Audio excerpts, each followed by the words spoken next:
सुनाओ south Indian bank limited अब देखिए 25 रुपए 8 पैसे का प्राइस हमें देखने को मिल रहा है। और देखिए रिटेल निवेशक यहाँ पर काफी इन्वेस्टेड हैं एंड बड़ा ट्रैप सा महसूस कर रहे हैं कि बड़ा फंस गए हैं। इस स्टॉक के अंदर कोई मूवमेंट नहीं आ रहा है। मैं आपको बता दूं कि जो एक मजबूत बेस है 25 रुपए, हम उसी दहलीज पर आकर खड़े हो चुके हैं एंड यहाँ से एक बड़ा मूव किधर की तरफ आना है। तो अगर आप यहाँ पर ना चारों तरफ देखेंगे एंड बैंकिंग में आपको रिटर्न दिखाई नहीं देंगे। आप बताइए कि कौन सा बैंकिंग स्टॉक है जो आपको रिटर्न दे रहा है। देखिए फेडरल बैंक कई सालों बाद चला है, उसमें आपका यहाँ पर ना फेडरल बैंक का सिनेरियो बिल्कुल अलग है। बट जहाँ पर रिटर्न आपके बने थे वो रिटर्न बिल्कुल खराब हो रहे हैं। जैसे कि साउथ इंडियन बैंक में बहुत बड़ा रिटर्न जो है वो वाइप आउट हो गया। ऑलमोस्ट 10 रुपए 12 रुपए का यहाँ पर जो है डिस्काउंट हमें देखने को मिल रहा है हायर साइड से। 10 रुपए 12 रुपए काफ़ी मायने रखता है साउथ इंडियन बैंक में। हायर साइड से अगर आप देखें 40-45% का डिस्काउंट हमें देखने को मिल रहा है। ये बहुत बड़ी बात है। 40-45% का डिस्काउंट ये कोई मजाक वाली बात नहीं है। अभी तो हाल फिलहाल में 2018 का हाई तोड़ी था, बट अगर आप देखेंगे तो यहाँ पर बैंकिंग में आपको बिल्कुल भी रिटर्न देखने को नहीं मिल रहा है। पीएसयू बैंक में हल्का फुल्का इधर उधर रिटर्न है, बट किधर भी अगर आप देखें तो बैंकिंग में रिटर्न है ही नहीं। तो ये बड़ा समझने वाली बात है। चाहे आप आईडीएफसी फर्स्ट बैंक में देख लीजिए, आप साउथ इंडियन बैंक में देख लीजिए, दोनों का हाल खराब है। एंड यहाँ पर अगर आप देखेंगे तो धीरे धीरे एचडीएफसी बैंक का हाल खराब है। और अगर बढ़ के देखेंगे तो कुछ भी आपको जो है नजर नहीं आएगा। एंड अभी आपने देखा 2018 का हाई जो है वो 32 रुपए का था समथिंग साउथ इंडियन बैंक में, एंड उसको ब्रीच कर हम थोड़ा सा हाई गए थे।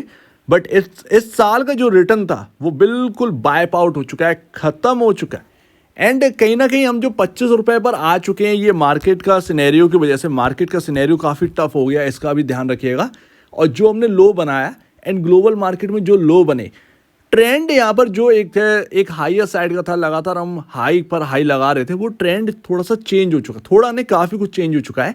एंड जो अब पैसा है, क्योंकि लिक्विडिटी की बेसिस पर ये मार्केट चल रहे थे, अमेरिकन मार्केट होप पर चल रहे थे, लिक्विडिटी पर चल रहे थे, एंड इंडियन मार्केट सिर्फ और सिर्फ लिक्विडिटी पर चल रहे थे। क्योंकि होप किस तरह रखेंगे, हमारे यहाँ तो सब कुछ ठीक ही है, तो लिक्विडिटी बेसिस पर चल रहे थे। वो लिक्विडिटी अब कहीं ना कहीं उसका रवैया बदल चुका है एंड वो चाह रहा है कि अब लोअर प्राइसेस पर मार्केट में स्टॉक प्राइसेस देखने को मिले, तब यहाँ पर लिक्विडिटी इन्फ्यूज की जाए। तो ये एक समझ में आ रहा है मार्केट के अंदर चल क्या रहा है। एंड ऐसे वक्त में आप ऑल टाइम हाई को क्रॉस तो नहीं कर सकते, सीधी सी बात है। बट मैं आपसे ये कहूँगा कि जब भी ऐसा समय आता है, देखिए बुल रन आया था इसके अंदर, 15 रुपए से डबल हुए प्राइसेस एंड डबल से और भी ज़्यादा ऊपर गए। ये एक बुल रन रहा है इस स्टॉक के अंदर, और यहाँ पर जिसने भी पैसा बनाया उसका पैसा बना। बट एक बार जब बुल रन खत्म होता है तो आपको समझ में आना चाहिए कि पैसा बनाना आसान नहीं है, बट आगे का जो सिनेरियो है किसी को लंबे वक्त के लिए रखना है। क्योंकि एक बियर बैग अगर लेकर आएगा तो बॉस वो कितने समय तक चल सकता है, ज़्यादा समय तक नहीं चल सकता। जो सस्ते ऑलरेडी हैं उनके अंदर आप बियर पैक लेकर क्या करेंगे, ठीक है ना। तो इस बात को समझिए, बुल यहाँ पर जो है वो रेडी रहता है एंड जैसे मार्केट चेंज होता है वो बुल यहाँ पर जो है ना काम करता है अपना। सो दैट आपके पास पहले तो आपके पास यही होना चाहिए कि आप किसी भी स्टॉक को बाय क्यों कर रहे हैं। इवन साउथ इंडियन बैंक को आपने क्यों बाय किया, क्यों रखे हुए हो आपके पोर्टफोलियो में। अगर आपको वो समझ में आता है देन एक अच्छी बात है, आप इसकी गिरावट से नहीं डरेंगे, ना ही जो कंसोलिडेशन चल रहा है उससे डरेंगे। एंड देखिए साउथ इंडियन बैंक में जो प्राइस हमें देखने को मिल रहा है ना 25 रुपए, तो उस प्राइस में देखिए आपको मिल क्या रहा है। देखिए मैं आपके सामने असेट रखता हूँ, आप स्मॉल फाइनेंस बैंक में देखेंगे ना तो आपको सिर्फ और सिर्फ प्राइस एंड मार्केट कैप देखने को मिलेगा। बट यहाँ पर आपको एक अच्छी चीज़ देखने को मिल रही।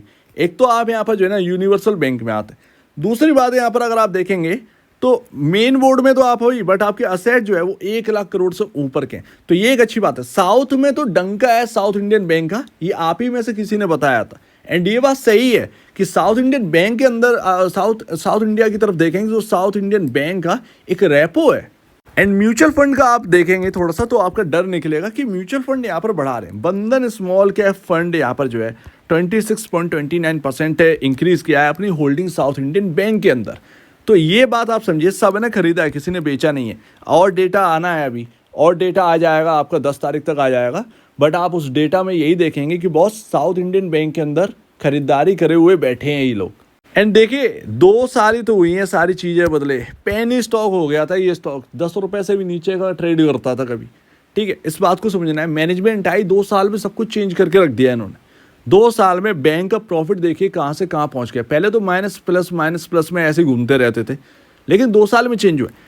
अगर आपको आगे की जर्नी तय करनी है कि हाँ भैया साउथ इंडियन बैंक एक बड़ी बैंक बने, तो सीधी सी बात है उसके प्राइसेस भी बड़े होंगे, वैल्यूएशन भी बड़ी होगी। क्या आप उसके लिए तैयार हैं? क्या आपने इसके बारे में थोड़ा सा समझा है या नहीं है? तब आप जो है साउथ इंडियन बैंक की तरफ देखिए। पेशेंस टेस्ट करता है बैंकिंग के अंदर, काफ़ी ज़्यादा पेशेंस टेस्ट होता है। ऐसे ही रिटर्न नहीं बन जाता बैंकिंग स्टॉक के अंदर, लेकिन जब रिटर्न बनते हैं तो भयंकर रिटर्न बनते हैं। ये बात यहाँ पर रहती है। एंड आपको जो भी यहाँ पर फंडामेंटल इंडिकेटर्स जो देखने को मिल रहे हैं वो बस यही कह रहे हैं कि बॉस ऑलरेडी हम सस्ते हैं। मार्केट में जो झटका लगा है ना, ये झटका लगा है, उसमें प्राइसेस हमने खोए हैं, बट ऐसा नहीं है कि कुछ बिगड़ गया। क्या आपका बिजनेस बिगड़ गया है क्या अमेरिका में रिसेशन का जो फियर है, वो रिसेशन का वहाँ के लोग खुद ही कह रहे हैं कि क्वार्टर एक ही रिजल्ट तो आया, अभी कुछ और रिजल्ट आने दीजिए, कुछ और नंबर्स आने दीजिए, तब आप समझिएगा कि रिसेशन। ये तो आपने बिल्कुल ओवर हाइप करके रखा है मार्केट के अंदर कि रिसेशन आ गया। तो ये सारी चीज़ें तो वो खुद ही कह रहे हैं, एक डेटा से कैसे आप समझ सकते हैं? ये तो बात बिल्कुल ठीक है। तो आप देखेंगे कि बिजनेस नहीं बिगड़ा है बैंकिंग का, इकोनॉमिकली कोई प्रॉब्लम आ जाती तो ये बैंकिंग धड़ाम हो जाते अभी तक। ये बात समझ में आती है, ठीक है। 16.28 का आपका इंडस्ट्री पी है, उसके कंपैरिजन आप ऑलरेडी कंफर्ट में। इवन यहाँ पर जो है बैंकिंग के अंदर प्राइस टू बुक वैल्यू सबसे इंपॉर्टेंट होता है, and price to book value के हिसाब से आप बुक वैल्यू के नीचे ट्रेड कर रहे हैं, तो फिर आपको और क्या चाहिए? या तो आपके भाई एनपीए बढ़ रहे हैं बुरी तरीके से, तब आप डरो और भाई बेचकर भागो कि भैया अचानक से ये क्या हो गया, एनपीए इतने कैसे बढ़ गए, एनपीए बढ़ रहे हैं तो बैंकिंग में कुछ तो प्रॉब्लम है। तो ये सारे एक भड़बड़ाहट, एक घबराहट यहाँ पर निवेशक के अंदर होती है। तो ऐसा तो कुछ सिनेरियो है ही नहीं, चकाचक तो सिनेरियो दिख रहा है। एंड डिलीवरी बेसिस पर देखिए 6 अगस्त को 44-45% की डिलीवरी, यहाँ पर 5 अगस्त को खरीदार देखिए 50% ऊपर यहाँ पर जो है ना डिलीवरी क्वांटिटी देखने को मिल रही है। तो ये सब बायर ही तो हैं बॉस, बायर ही तो हैं जो होल्ड कर रहे हैं। अच्छा प्राइस मिल रहा है देखकर होल्ड कर रहे हैं। अब भाई भगवान ना करे कि अचानक से गैप डाउन हो जाए कुछ 1000 पॉइंट का, कुछ घट गया, चलो मार्केट के अंदर निफ्टी 1000 पॉइंट नीचे को, क्या आप कोई भी स्टॉक होल्ड कर रहे हो, क्या आप कुछ कर पाओगे? वो 10-10% नीचे खुलेंगे, आप कुछ कर पाएंगे उस स्टॉक में या नहीं कर पाएंगे? तो कोई भी स्टॉक आप होल्ड कर रहे हो ना, अचानक से दुनिया में कोई घटना घटी है, नीचे अगर मार्केट खुला तो आपके हाथ में कुछ भी नहीं है करने के लिए, सिवाय इसके कि आपने कुछ अच्छे स्टॉक अपने पोर्टफोलियो में रखे हो जो आगे चलकर रिकवर हो सकते हैं। और अगर एक बड़ा यहाँ पर गिरावट हमें देखने को मिली है तो क्या एवरेज की स्ट्रेटजी अपनाई जाए? ये सारी चीज़ें होती हैं। एंड गिरते गिरते ना आरएसआई आपका आ चुका है 31 पर। आप ओवरसोल्ड जोन में है बॉस, आप ओवरसोल्ड जोन में है। लास्ट तो देखिए साउथ इंडियन बैंक को होल्ड करने से पहले सबसे पहले ये पता होना चाहिए कि साउथ इंडियन बैंक है क्या एंड क्यों मैं उसको अपने पोर्टफोलियो में रखा हूँ।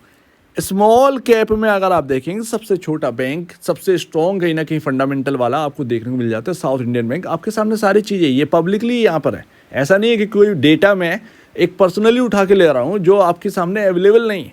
समझ रहे हैं ना? बस समझाने का अपना अपना तरीका है एंड समझने का अपना अपना तरीका है। तो ये कॉन्फिडेंस आपको जनरेट कर रहा है या नहीं कर रहा है, सबसे पहले ये पता होना चाहिए, क्योंकि पेशेंस तो टेस्ट करा है। एंड क्यों ना करें, मार्च से अगर आप देखेंगे तो बॉस तब से लेकर अब तक मूविंग एवरेज को इसने क्रॉस नहीं किया, और मैं आपके सामने लगातार इसके ऊपर बात करता हूँ, ठीक है। इससे हमें समझ में आता है मूविंग एवरेज को बिल्कुल क्रॉस नहीं कर रहा, एंड यहाँ पर ना नीचे ही चला जा रहा है। तो मूविंग एवरेज जब तक क्रॉस नहीं होंगे बॉस, तब तक यहाँ पर जो है वो हाल गड़बड़ाएगा ही, ठीक नहीं रहेगा। एंड हम उस जगह पर आ चुके हैं 25 रुपये, सबसे मोस्ट इंपॉर्टेंट लेवल जहाँ पर सपोर्ट लिए गए हैं इस स्टॉक की तरफ से। अगर ये टूट जाता है 25 रुपये मान लीजिए चला गया इसके अंदर, तो बॉस सिर्फ 24 रुपये और बचाने के लिए ये 25 से 24 जो आपका यहाँ पर जो नीचे की लकीर है ना, ये सपोर्टिंग वाली, बॉस अगर इतने में बच गया, इसने अपने आप को होल्ड कर लिया, तब तो अच्छी बात है, और घूम गया तो ही यहाँ पर बात बन सकती है। अगर ये रेंज टूटी ना तो वापस से हम उसी जगह पर आ चुके हैं जहाँ पर आपका राइट इशू आया था, यानी कि 22 रुपये पर। ये देख रहे हैं धीरे धीरे कर बैंकिंग का स्टॉक जो है वो 22 रुपये पर पहुँच ही गया।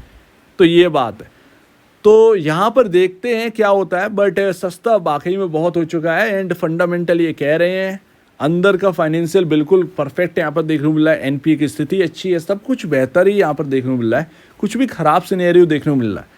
एंड ऑफकोर्स छोटी बैंक है तो ऊंच नीच तो यहाँ पर थोड़ा सा होगा, बट मैनेजमेंट का स्ट्रांगनेस देखने को मिल रहा है, ये एक अच्छी बात है। 1% के बिलो जहाँ पर एनपीए गए, वहाँ आप समझ लीजिए कि क्या इसकी रेपुटेशन होगी। तो उस वक्त का इंतज़ार है, लेकिन यहाँ पर जो गड़बड़ाया है ना मार्केट, ये थोड़ा सा डरावना है। और हो भी क्यों ना, बबल बना के रख दिया बॉस, 6 महीने में 3-4 हज़ार पॉइंट की तेजी देखने को मिल गई है। तो उसमें आपका करेक्शन आएगा या नहीं आएगा? वही चीज़ है कि ये साउथ इंडियन बैंक का स्टॉक जो है वो फालतू में पिट रहा है, बस ये आप कह सकते हैं इस मार्केट के साथ। सो उम्मीद है काफ़ी कुछ आपको समझ में आया होगा। ये सारी चीज़ें नोट कर लीजिए, उसको एनालाइज करिए, खुद भी देखिए, तब जाकर यहाँ पर होल्ड करना है या कुछ करना है।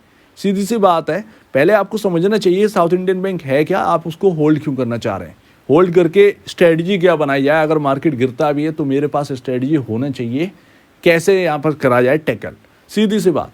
सो उम्मीद है काफ़ी कुछ आपको समझ में आया होगा। एक बार निवेश से पहले या बेचने से पहले अपने ब्रोकर एडवाइस से जरूर सलाह लीजिएगा। खुद की स्टडी करेगा, उससे बेहतर कुछ भी नहीं, खुद की स्टडी मस्ट है। तो आप दीजिए मुझे अपडेट देखने के लिए बहुत धन्यवाद दोस्तों।